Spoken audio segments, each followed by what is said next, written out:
فرانكو يحكم في اسبانيا، وكان عنده معناها تصريحات ومواقف اللي خلت هذا اللاعب الشهير والمدرب بعد ذلك في فريق برشلونة يبقى ويعيش في مدينة برشلونة، وبفضله أصبح لاماسيا اللي هي مركز تكوين الشبان لبرشلونة مثال يحتذى به على المستوى العالمي ويخرج في أبرز اللاعبين.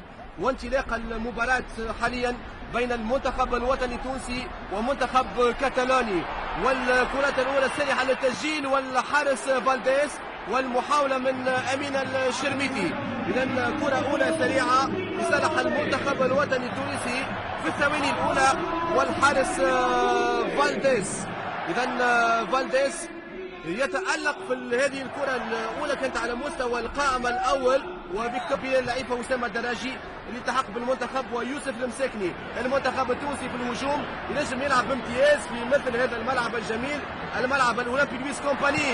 يوسف المساكني والتغطية الأخيرة حاسمة بالنسبة لسيرجيو خوستي، وترجع الكرة ولو بصعوبة حاليا للمحور المتكون من بيكي وكذلك علي. وهكا نشوف في الكان نلقاو احنا باش نلعبوا امام منتخبات حتى يكونوا فنيا او بدنيا اقل، ولذلك نلقاو وقت الواحد اسباني وقود برشلونه خاصه. اذا باش يكون اختبار مفيد للمنتخب الوطني لما يلعبوا امام لاعبين عندهم مهارات فنيه كبيره وعندهم توقعات. بويان كيكيتش والحارس ايمن المخلوفي. نشوف الكره السريعه، معناها الكره السريعه بويان كيكيتش اللي حتى معناها تحول الى فريق روما، لكن شكون ثم في فريق روما؟ ثم لويس انريكي. تخريجه رائعه جدا بالنسبه لسيرجيو غارسيا. سيرجيو غارسيا المهاجم يخرج لاعب بويان كيركيتش، والحارس ايمن المثلوثي بيكي. تبقى الكره لبوسكيتس ثم سيرجيو غارسيا فابريغاس. بويان كيركيتش يحاول التصويب، يصوب، تصطدم الكره بالقائم، تصطدم الكرة بقائم الحارس أيمن المثلوثي. هذا هو المستوى العالي لكرة القدم، ما يلزمش معناها السهو، ولا يلزم التركيز أمام هذه النجوم العالمية أسامة الدراجي. وتبقى الكرة لسيرج حاليا، يعني نحاولوا أن نضغطوا عليه في المناطق نتاعو وبسرعة نحاولوا نمشيو الهجوم. كرة ممتازة ليمين الشرميتي والحارس فالديس، وكما قلت معناها انتظار فريق الكتب من جانب اللاعب الممتاز بيكي اللي بالطبع كان في فترة مصاب ورجع. والكرة الأخيرة والتمهيد والفتحة اللي كانت لكروميناس، لكن مباشرة لمحور دفاع المنتخب التونسي. ثم أسامة الدراجي بوسكيتس يسترجع الكرة، ثم فالديز معناها يشكل العمود الفقري سيسك فابريغاس، ثم شافي إرنانديز التوزيع الأخيرة. وما فهموش اللاعب كوريميناس لاعب فريق جرونا، وهو فريق جهوي، لاعب ممتاز في أي وقت وفي أي لحظة. وأيمن المثلوثي في التوزيع إلى بيكي، ثم فالديز اللي متعود على الهفوات، وأكبر دليل الهفوة لمكتب كريم بنزيما من تسجيل الهدف الأول ضد فريق ريال مدريد. المنتخب الوطني التونسي باش يسترجع كامل امكانياته ولو انه الفنيات موجوده. اسامه الدراجي، يوسف المساكني، اسامه الدراجي المنتخب التونسي، يوسف المساكني امام الحارس فالديز. تبقى الكره للمنتخب الوطني التونسي، الفنيات موجوده كذلك. ثم خليل شمام وثم تباطا في الاستغلال هذه الوضعيه، وايضا امين الشرميتي وفونتاس امام الكره. والهجوم متواصل المنتخب التونسي، زهير الذوادي والتصويبه الرأسية الأخيرة من أسامة الدراجي. والحارس نافس ينجم يستغل الثغرات ويوقع ضغط من جديد المنتخب الكتالوني سيسك فابريغاس. ثم بويان كيركيتش وثم ركنية لصالح منتخب الكتالوني. وبويان كيركيتش اللي تقريبا صفقة انتقاله إلى فريق بن يحيى، وضغط على حامل الكرة وتقريبا المحاصرة الفردية ولا وجود لمخالفة. فابريغاس والكرة إلى سيرجيو والحارس أيمن المثلوثي. إذا سيرجيو غارسيا، شوفوا معناها السرعة بالنسبة لمنتخب الكتالوني والتوزيع الأخيرة المليمترية. التوزيعة الأخيرة المليمترية بالنسبة لسيسك فابريغاس ممتاز جدا، ما ثماش تسلل، وسيرجيو غارسيا في دين الحارس أيضا. بلاعب هذا باش لما يلقى مهاجمين على مستوى أقل من هذا قادر أنه يتصرف معاهم ويفتك الكرة. وبويان تبقى الكرة للمنتخب الكتالوني إلى سيرجيو غارسيا. سيرجيو غارسيا أمام وسام بن يحيى وبلال لعيفة، والكرة من جديد كما قلت انت معناها عدم إتاحة الفرصة للاعبين باش يتصرفوا بالكرة باعتبار 70 تمريرة نجح منها تمريرة الهدف الأول سيرجيو غارسيا. ثم بويان كيركيتش والصعود من جانب خالسيو جوستي، والمحاولة الأخيرة من بيكي. المحاولة الأخيرة من بيكي كان في وضعية سانحة أمام مرمى الحارس أيمن المثلوثي وصعود قلب الدفاع. شوف هنا يعني توزيع من خويستي الظهير الأيمن، وشكون في الاستقبال لاعب بيكي اللي كان يعني في يعني هنا شوف يعني تغيير المراكز وتبديل مراكز اللاعبين، يعني فريق الكل يلعب كتلة واحدة، يتحرك الكل، يدافع على الكل مع بعضه ويهاجم كيف على ملاحظة على كسافي بصراحة لاعب متكامل، يعني لاعب ممتاز. وعكس الهجوم لصالح المنتخب الوطني التونسي ويوسف المساكني، ممتازة الفتحة لزهير الزوادي والحارس فالديز، وثم هفوة واضحة بالنسبة للحارس فالديز، يستحق بالطبع الأقصى. كان لمس الكرة باليد وكان هو آخر معناها مدافع قبل المرمى، وننتظر في قرار الحكم. واضح كلام تطبيق القانون هنا خارج من 18 متر مسك الكرة بديه، كانت عملية ممتازة للمنتخب الوطني بتاعنا. شوفوا الإعادة لزهير الزوادي وفيكتور فالديس اللي عنده خروج خطأ شفناه كذلك مع فريق برشلونة، وكان تقريبا آخر مدافع مثلا ويكون عنده السن القانوني للاعتزال، وهو الحكم الفاريز إسكيريدو. رجعوا له الحق سيرجيو غارسيا إلى كوريميناس، لكن تدخل من جانب دفاع المنتخب الوطني التونسي. فالديس الكرة معناها كانت في الصدر نتاعو ورجعت و6 أمتار للمنتخب الكتالوني. واضح لكن الحكم لكن هو كان كذا نقلة المباشرة التعادل 0-0 بين المنتخب التونسي ومنتخب كتالونيا. سيرجيو غارسيا والحارس أيمن المثلوثي، كرة ممتازة في ذر محور الدفاع، لاعب من مواليد 1990. إعادة للتمريرة الممتازة جدا من شافي إرنانديز إلى سيرجيو غارسيا، وأيضا التصدي رائع.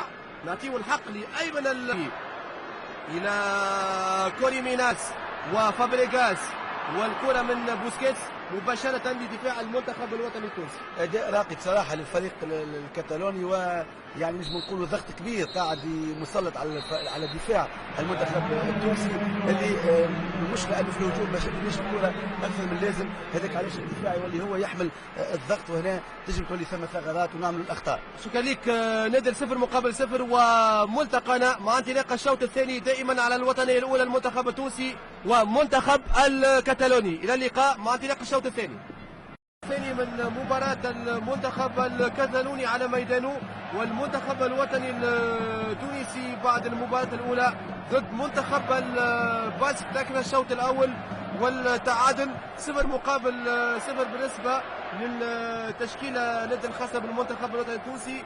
لا تغيير في التشكيلة حسب بالطبع مارينا مع تغيير فالديس حاليا هو تغيير فريق باكمله، لكن بدون تغيير خطه تكتيكيه، بدون تغيير تفكير المدرب يوهان كرويف اللي قاعدين يترجموا فيه اللاعبين فوق ارضيه الميدان. صحيح التصويبه الاخيره من زهير الزوادي للمنتخب الوطني التونسي، لازم يلعب كره القدم، ما عنده علاش يخاف، يلعب الهجوم، يحاول يسجل، وبالطبع فرصه كبيره مثل هذه المباريات ولا ما تدخلش في اطار الاتحاد الدولي لكره القدم، وبامكان الانديه عدم تمكين اللاعبين التحول لاجراء هذه المباريات.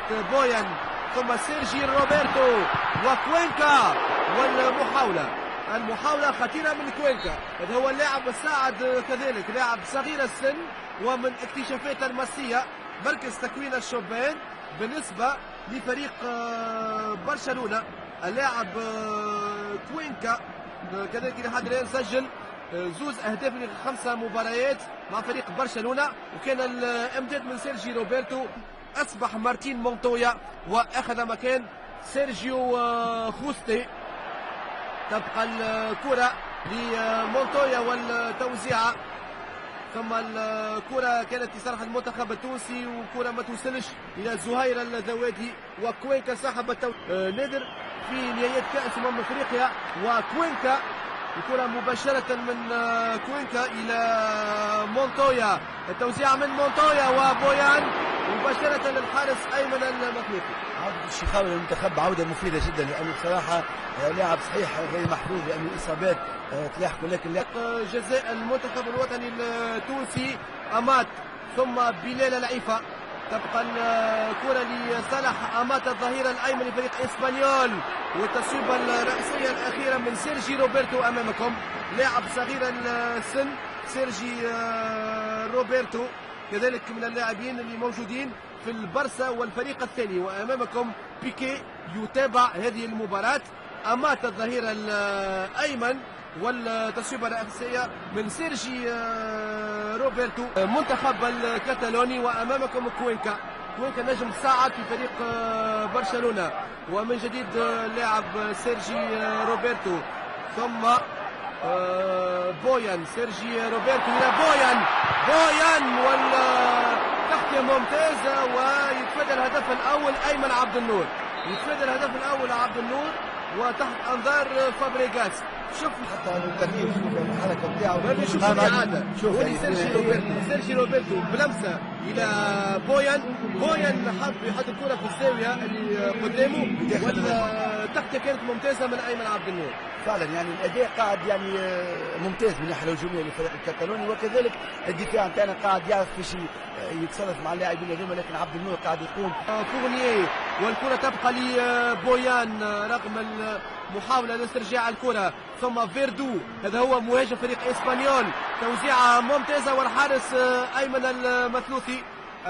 أيمن المثلوثي، ومباشرة لفيردو إلى بويان تركيز كبير على الهجمات، ثم الكرة مباشرة إلى مونتويا اللي ما لحقش على هذه الكرة الأخيرة. نشوف اللي قادر أنه يلعب بمستوى عالي مع أمهر وأبرز اللاعبين والنجوم العالميين. صحيح، وبويان اللي دائما يكون معناها في وضعية ممتازة، يعرف يطلب الكرة في محور دفاع المنتخب الوطني التونسي، والتصويبة الأخيرة والحارس أيمن المثلوثي، التصويبة من الفاريز باس الممول لوسط الميدان، لأنه كل لاعب من جديد فيردو، لأنه كل لاعب عبد الرحمن يعني بعد ما شوفوا بويان المحاولة الأخيرة والتغطية من ياسين الشيخاوي، والكرة كان تمهيد من سيرجي، مساحات أكيد ولي أخطر يقرب من مناطق 18 متر واضحة، والكرة الأخيرة خطيرة، كانت توسيعة مباغتة بالنسبة لفيردو